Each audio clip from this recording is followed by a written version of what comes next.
So I'm delighted to welcome you all to an interesting NedTalks, which is one that I think you will find very informative. I certainly did when a couple of years ago, I was introduced by Shauna Hoekstra, one of our guests, to Ryan Gensler, another one of our guests. And it was prompted by a LinkedIn post that Shauna had made about a high school age Vectra Colorado employee who had been in the apprentice program with the bank. And Shauna, how long ago would this have been, would you guess? The post probably 2-3 years ago, but he was from our cohort in 2018. Okay, so you had this experience with youth apprentices going back before the pandemic. I imagine some things changed during the pandemic, but the post really rocked me because my impression, erroneous, was that the apprenticeships in America were largely confined to the trades. Well, I learned from Shauna and I learned from Ryan Gensler, who is the Executive Vice President for CareerWise USA, in charge of national partnerships, that I was really wrong. So I'm going to give you guys a chance to talk a little bit about how apprenticeships work in the financial services industry. Ryan's going to give a little perspective from his vantage point, and Shauna can talk very succinctly about the experience that Vectra Bank Colorado has had. So with that, I'm going to turn it over to Ryan. Can you give a little context for CareerWise? Yeah, thanks, Ned. And you're certainly not alone in believing that apprenticeship was really specifically for the trades. We had that same opinion when we were first getting into this work. And it wasn't until about 2016 when a coalition of partners, some business leaders in the manufacturing and insurance and hospitality space, along with Governor Hickenlooper and his cabinet and Denver Public Schools, went to Switzerland and saw that really an innovative economy is based on how it develops its people, and young people using apprenticeship as a vehicle to careers in every industry sector is a really viable path, and something that we didn't think about until we saw it. And ever since, we've been building systems, changing systems, and creating programs for youth apprenticeships, high school students for 3 to 4 years in a business, learning on the job alongside their classwork for a real career. And we're doing that in banking, as we'll talk more about today, as well as in IT and healthcare and education, manufacturing, and across the business world. Mm-hmm. And what would you say, I confess to my misconception, Ryan, about it was exclusively the trades. Are there some other misconceptions about youth apprenticeships that you deal with? Yeah, we are constantly battling misconceptions there. For example, the youth side. Apprenticeship is typically looked at as an adult endeavor in the United States. But if we look at the average age of apprentices internationally, it's much closer to around 18 years old, even 16 years old in certain countries, as opposed to the 29-year-olds in the United States. So working with businesses on understanding how a young person and their newness to the working world is actually an asset, that curiosity, that ambition, that the fact that they're digital natives are coming in with a new perspective that adds to the innovation of the firm, and that they can be quite productive. We're often having to remind business partners that the 16-year-old they're bringing in isn't the 16-year-old at home that they have to remind to do their homework or clean their room. When you put a young person in a professional environment, they become what they see, and that's really important for this work. So CareerWise started in Colorado, but it has spread nationally, and you have worked with schools and employers across the country. You alluded to the fact that the U.S. is kind of a laggard in terms of youth apprenticeships. Can you give us some context for that? Yeah, for example, in Switzerland, 70% of 16-year-olds choose an apprenticeship as their formal education path, completing their high school, upper secondary, and their tertiary degrees through apprenticeship. In this country, we have less than 1/10 of a percentage point of young people going into apprenticeships, and very, very few of them are actually starting in high school. It's mostly viewed as an after high school thing. Go ahead. So I was gonna ask Shauna what it was about youth apprenticeships that attracted you in your HR partner role and Vectra Bank in particular to this CareerWise model. Yeah, and I think Ryan just said one other thing that I didn't think about. So I think first and foremost, before I talk about HR, when I think about Vectra Bank Colorado, which is where I work in human resources, and I think about our brand and our initiatives and how we seek to serve communities or reach out to benefit the communities in which we serve, one of the areas that the youth apprenticeship showed us that we could enter into that had been a current void was at that youth level. So we in HR, we're always looking at demographics, where's our talent coming from, where are we not reaching individuals, who has typically opted out of a career in banking, what are some of those obstacles, maybe it's not been demonstrated by members of their family as a viable opportunity for them because of maybe their future educational path. And so this really gave us this light bulb to say, we can drill down even further at an earlier point in somebody's career aspirations to show them a glimpse into banking and to bring them in and give them that exposure. I think, again, being very community focused, it really felt like if banking isn't sexy or viable to certain individuals, that's a miss for us. And CareerWise was really providing a great infrastructure to do a lot of the heavy lifting for us to be able to drill down even further from where we typically are, which is with graduates, oftentimes of college, or those that have already been working in the professional environment with a certain skill level. So it just added such a benefit externally, which then in a partnership internally, we saw as a huge opportunity.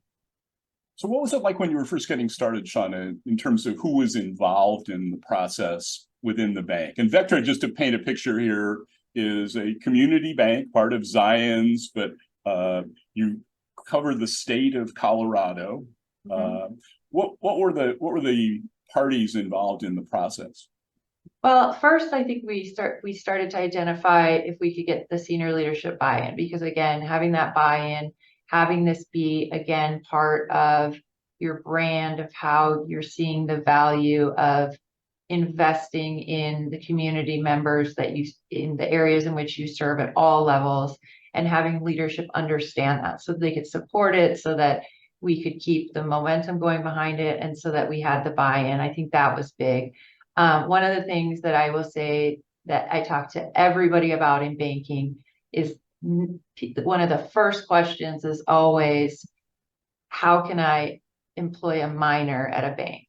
And I will just caution everybody to say, that was immediately where we brought in our legal counsel, and we made sure that we understood everything from an HR standpoint that maybe was a real obstacle or a perceived obstacle, but we were pretty easily able to get past that. And so again, whoever, if you have concerns about hiring a minor in a financial institution, you really can get over it. So I would recommend whoever those people are for you at your organization, that you definitely want to loop them in. And then also start thinking about bringing in the different lines of business or division leaders in which you think you might want to, offer positions for apprenticeship in, to say logistically, how can we build that infrastructure and who would be the key players? Because we'll probably get to this in a best practices later, but you really need to have strong mentors in whoever is their manager and support system internally. Not to say, I can't speak highly enough about the added support that CareerWise gives you, but also within your organization. You could pick a great line of business for an apprenticeship, but if you don't have a good leader for, these students, they will struggle. And so I would just to reiterate, if you have any legal issues, bring in those people. You need senior leadership. support, and you need to start thinking about who would be great mentors and support systems to help as you build up how you're going to run your apprenticeship internally. Yeah, that makes great sense to me. You obviously have to have buy-in from the senior leadership of the organization, but the first line managers play such a critical role. And so matching your apprentices with the right people in the lines of business is pretty critical. Ryan, would you make any comments based on what Shauna has just talked about?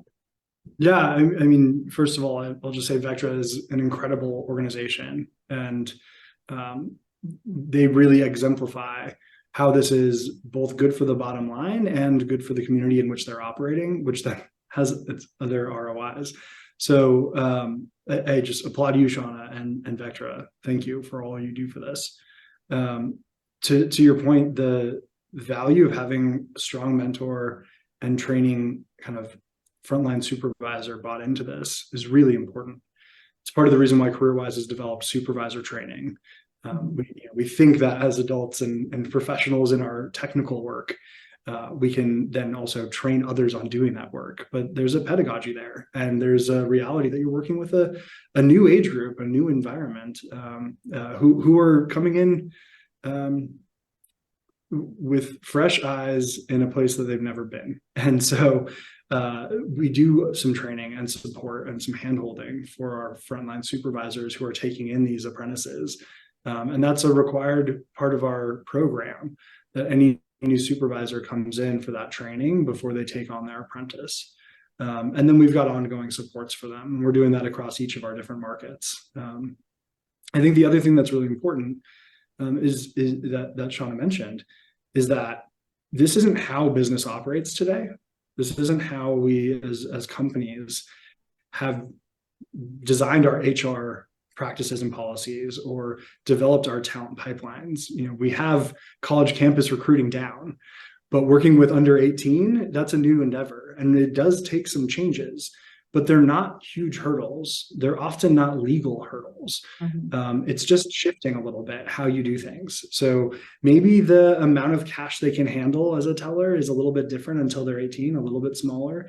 Maybe some of the wiring policies are a little bit different for the apprentice until they turn 18, but there's plenty of productive work that they can be doing that you can bring them in for. There's not the impossible hurdle that sometimes we think businesses fear. And I think having someone like Shauna in HR, which is often the role that has to come up with, grapple with these different risks, is really important to start with. That executive leadership and then HR being bought into this and understanding where we can mitigate risk and where we can really change some policies to make this a real viable practice. So Shauna, I'm curious, you've had experience now over several cohorts of apprentices. What areas in the organization have you placed the apprentices? And how did you decide where to place them? I guess that's another part of the question. Good question. So typically we like to bring them into the retail space as a foundation. And Ryan, you can opine on if other banks do something similar like this, or if they keep them in the same role. But at Vectra, we really believe that, these students are coming in because they have something that through their current education or through being introduced to CareerWise that they think they might be interested in. And so if finance becomes something that they're interested in, and so then they apply to bank, we talk to them, and we most likely bring them into the retail space as to a customer service associate or a teller, because we really think, isn't it kind of, it's like the statement of everybody should work in a restaurant at some point to understand, a foundation of customer service. But in banking, that brick and mortar leads so much of what it is like to run a bank, and they're, big part of our revenue producing. And they also just give you the basics for somebody at a really entry level to understand how a bank runs. So we like to put them there. And then we've kind of broken it out into segments where after they have a good foundation of what it's like in the retail space, and they really understand the different roles and pieces, how do banks, make money, at least in that retail space, then we'll check in with them and we will kind of say, are you really enjoying what you're learning there? Do you have other interests that, in the last 6 months that you've discovered at school? A recent example was we had an individual, she was doing great in the branch, but she said, I'm also really interested in marketing. And so, we again went back to senior leadership and talked about, was there an opportunity for her to do meaningful work? And I will say that I am not for them just stuffing, the envelopes and not learning a skill set. If we're going to transition them to try out another line of business, it needs to be meaningful work. Well, we'll give them a glimpse into that industry. And that's, again, part of what we think we're doing is this service, is having them have this exposure.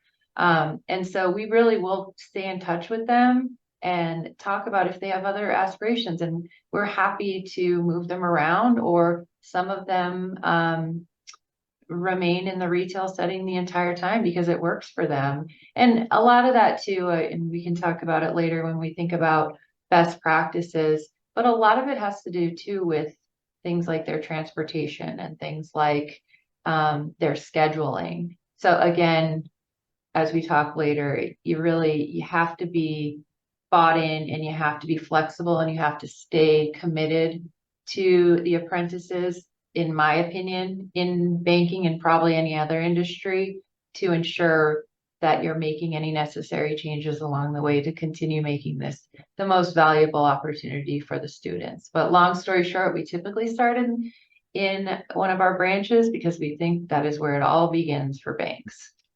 Well, historically, that's been the route that a lot of people took. It's changed over time, but I think there's wisdom in that for sure. What have you seen with other banks, Ryan? I think what Shauna has described is quite common, especially for community banks that are hiring on apprentices in Indiana and Colorado and New York. Where we do see more of a tech focus is in some of our larger employer partners. JP Morgan Chase, for example, primarily hires their apprentices into the tech division, where they're doing a lot of app development, software development, code quality assurance, that sort of thing. Which would seem to be an area that, at least in the banking industry, is going to grow. We need more people who are able to do that kind of work. It's also one that, and again, maybe you could talk a little bit to this, Ryan, about the way that the apprentices actually juggle work and education over the course of their involvement in the program. Yeah, I think what you're calling out is a real challenge, especially as we're still working to get our systems up to speed for this. The requirements of high school can be demanding in and of themselves. And when you add on being an adult professional in the real world, as Shauna mentioned, providing real productive value to a business on top of your regular schoolwork, it becomes a lot. And successful apprentices are incredibly motivated, driven young people. And it does require the mentorship and support of somebody at the business that's helping them with all of the challenges that they'll face in that. Typically, the way CareerWise supports the employer and the apprentice in that is we work with the schools on their scheduling to find some room in their schedule to get out of class a little early and get to work on the job. We structure that so that they can get up to about 20 hours a week of working time. And obviously that changes a little bit in the summers where they can work a little bit more, and that's up to the employer and the student to work through. And then we fit in courses that supplement what's learning on the job, what's being learned on the job. The majority of the training happens on the job by the employers. That's key to apprenticeship. But there's some foundational and theoretical education that's really important to support that work. And so we use a mix of things, whether it's working with our schools and their career and technical education departments, local colleges and community colleges, or even online learning. The pandemic taught us a lot about how we can leverage online coursework as a more equitable way for our young people to get that theoretical training alongside their practice. So we're using things like LinkedIn Learning and Coursera and Udemy. Yeah. So Shauna, could you reflect a little bit on what lessons you've learned? We established at the outset you're a fan of this idea, but what lessons have you learned? I probably have 4 or 5 that I have learned that I would highly recommend in order to be successful. So, you know, Ryan was just talking about schooling and working with the schools, and all the apprentices we've had have been given a lot of leeway to participate in the program in the way that works for them, you know, besides whatever non-negotiables as far as testing and exams go. So the schools, even though I haven't had much direct contact with them, are very flexible. But what I would say is that internally for us, we have learned to be flexible without compromising accountability. So what I mean by that is we're going to be flexible. Another thing for banking and for any staffing model is we don't include our apprentices in our staffing model, because if their schedule changes, school comes first. We want them to be able to take the time for school. And then, so it's possible that at certain points, we will flex their schedule to be lighter on this week, or maybe they have more capacity on this week. But a thing that we have learned is that we don't want to strain our existing staff that have their set schedules. So that's what I mean by flexibility, but also the accountability. We look at this program as learning, and a lot of our apprentices have not had a family member or an immediate parent that has been in a professional job setting before. And so we are really mentoring them in a safe place to hold them accountable for what it's like to have a real professional job in the future. And that means holding them accountable in what is appropriate for them. We may change your schedule for your schooling, but we still hold you accountable for that. You still need to show up for that. Sometimes we're even teaching, the most basic things. I had a great apprentice, worked really hard, but she had never been around somebody that, had to wear professional dress every single day. And so there was some mentoring and coaching there. Sometimes there's transportation issues. One of our practices we put in our postings, luckily, because we have a retail footprint throughout the state, is that we will work with you, because you're not part of our staffing model, to find a location to start out in retail that works for you, whether it's because you need to be by public transportation, or whether it's because, you can drive, that's an easy drive for you, or you can get dropped off.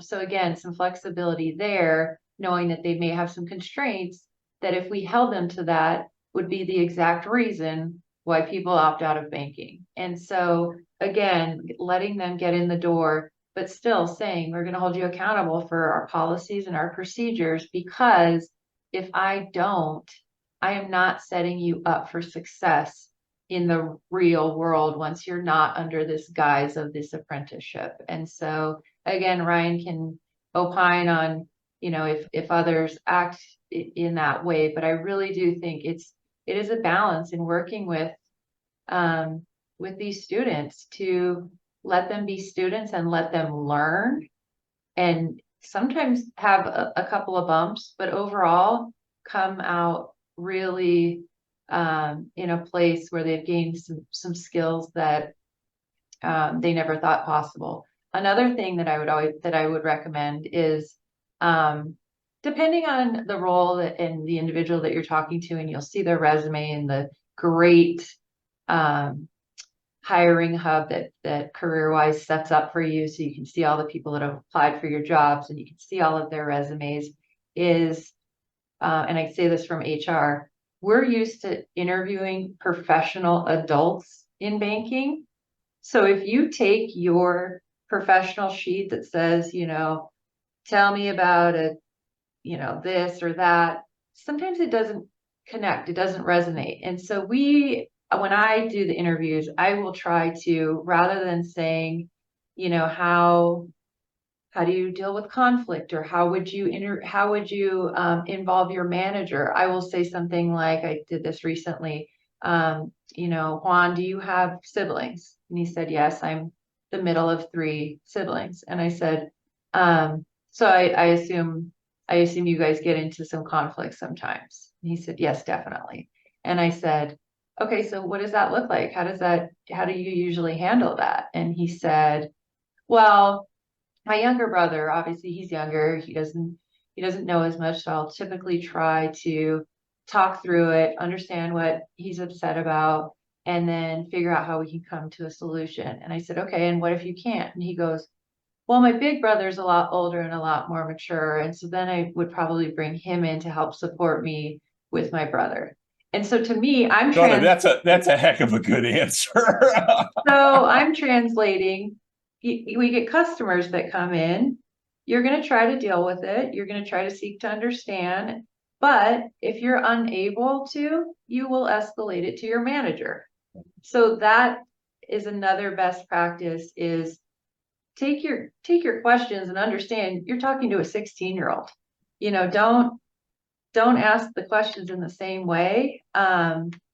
Ask them in a way that they can apply to their existing life experiences, not ones that they've never encountered before. I think that's very wise. So, yeah. So do you have any other best practices that you would share with bankers who might be contemplating exploring this further? I think you got to stay connected, and it's so much about the manager. I also always ask in the interview about a favorite teacher or a favorite coach and what were their characteristics.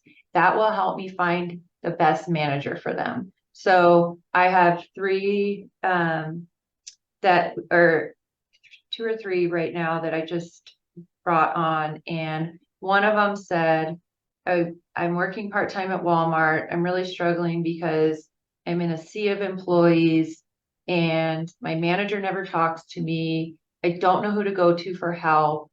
That helped me understand what kind of manager would be good for him. Well, conversely, you might have somebody else that will say, you know, I like to work and, you know, I'll ask a lot of questions of my peers and I'll think, oh, what's a strong peer group branch that they can, and, you know, they usually don't say words like peers or anything like that. It'll say like, you know, if I need to have problems on a test, do you go to your teacher, or do you like to work through it with, you know, your classmates? And that helps, because you have to understand how much support this individual needs in order to be successful. And then you can look through your inventory of your leadership and say, that seems like that would be a great fit for you. That leader would, I think, check all those boxes for you. Those are great insights. And I guess I know that you piqued my interest some years ago when you talked about it. Ryan, what would you offer up to bankers out there who might be listening to this and have some interest in exploring further the subject of youth apprentices?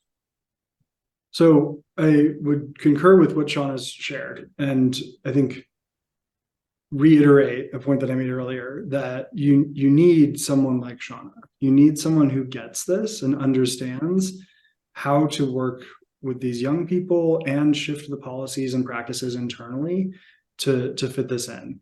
It's not a turnkey solution, and I'll never say that apprenticeship is easy, but I'll also say that we don't have an option. We don't have another choice in this country.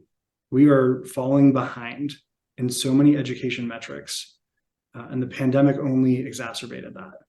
The linear pipeline of only going to college after high school as your only option to getting a job has left 75% of our population out of the skilled and professional workforce. And that is, I believe, a huge part of the unrest we see in this country, the dying middle class that is diminishing in this country. And it is an imperative for our business community to start building that back up. It's the only way we'll remain globally competitive. Yeah.